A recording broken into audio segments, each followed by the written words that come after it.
Hi, my name is Liv, and welcome to Blade of Desire.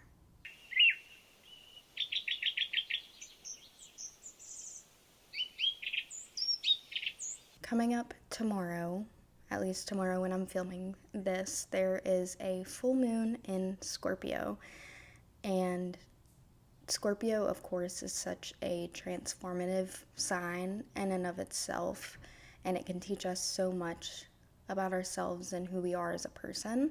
So combining that with a full moon of sorts just makes it such a transformative time for us to really dig deep and figure out what's working in our lives and what's not quite working, which I think is really interesting, and it's something that has the potential for really good energy that we should take advantage of. So in this video, I wanted to talk about manifesting under a full moon and what that should look like specifically, because depending on what phase the moon is in, it really shifts what we should be doing as far as manifestation goes and what we should be practicing.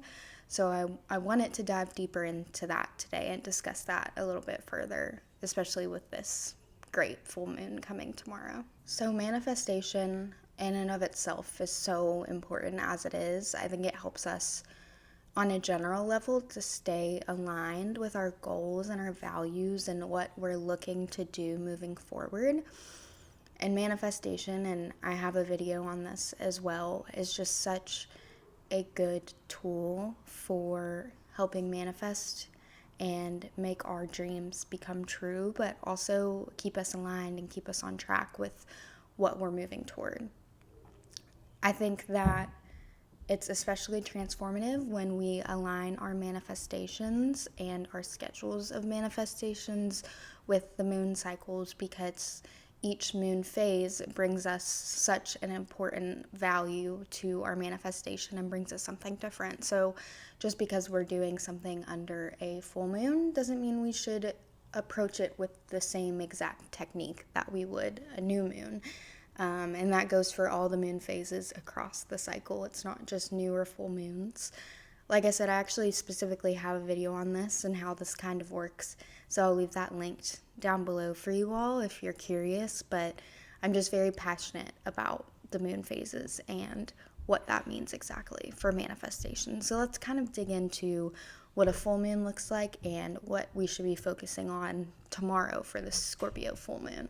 So during a new moon is when we typically see ourselves plant new seeds. Think new moon, new seeds, manifestation. You're starting fresh and new, and you're setting those goals and aligning your values and really getting that foundational head start.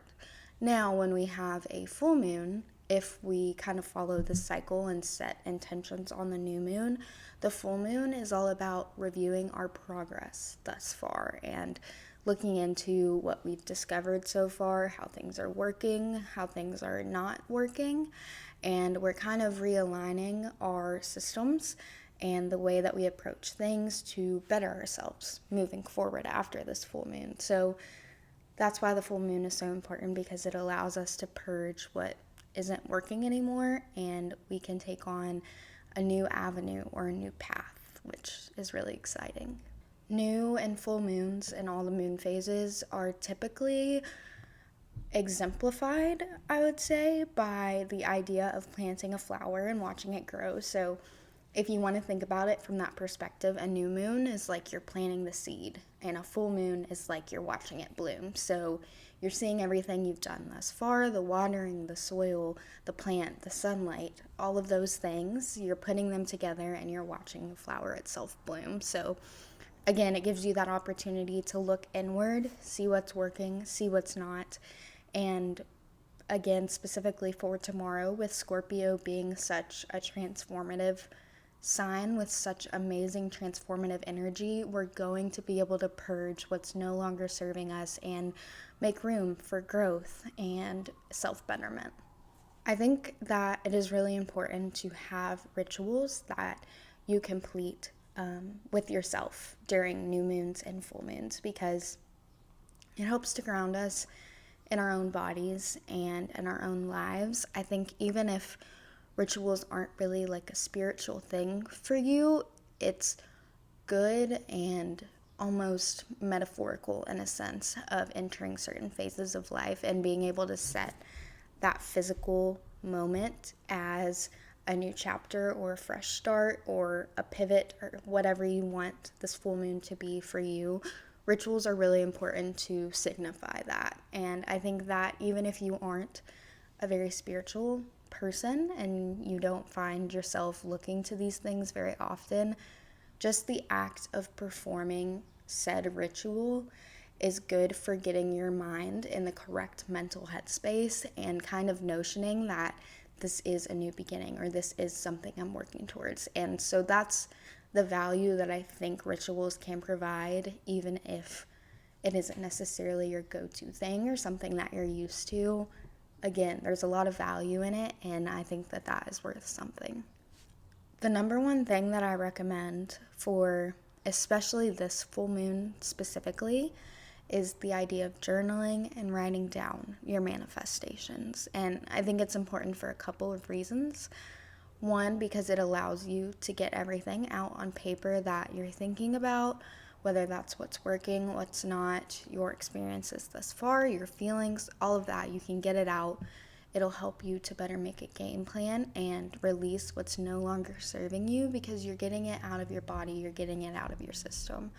I know a lot of people personally that will always do like a ritual as far as burning the piece of paper or ripping it up, whatever isn't serving them any longer. I fully recommend that as well. Again, it's a good like physical real life reminder of what you're letting go of, and I think that that is really important to some people and can really help them.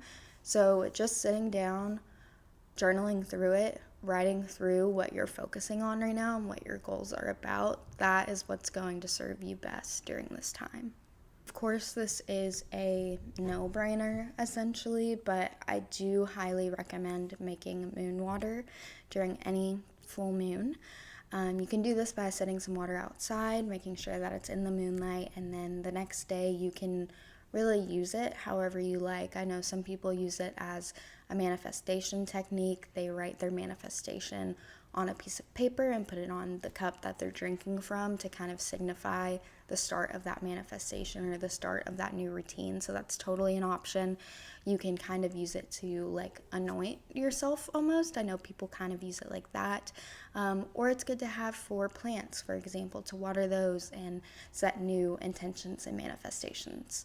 So overall, moon water can be a really positive and useful thing to try, and it's something that I highly recommend. And like I said, I think it just kind of helps signify the start of something new or the start of something better, and I think that's a really beautiful thing. The last thing that I want to talk about as an idea for the full moon and getting all of your emotions out is kind of similar to the first one, but I wanted to put emphasis on reflecting on your processes so far and the way you've been approaching your goals and your manifestations.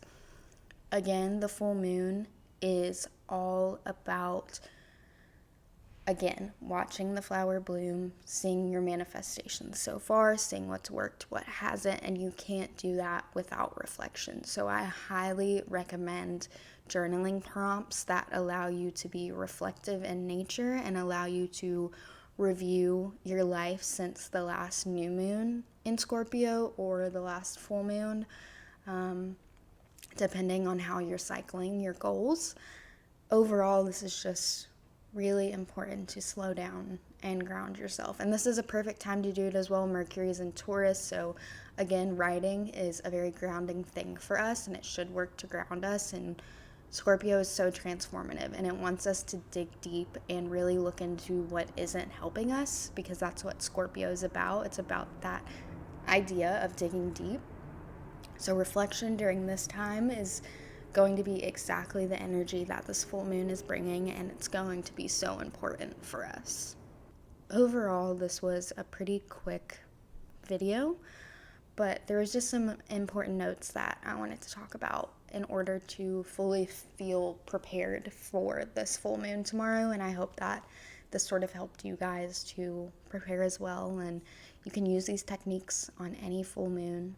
They'll always be helpful for that. So these can kind of stay with you and be carried through the different full moons as we finish out the rest of the year and all of the full moon cycles to come. So I really hope you guys enjoyed, and if you did, be sure to give this video a like and of course subscribe to see more from me, and comment down below your favorite full moon ritual or routine, or what you like to do to prepare and signify the full moon, because I would love to know. And yeah, I will be back so soon with more, but until then, bye.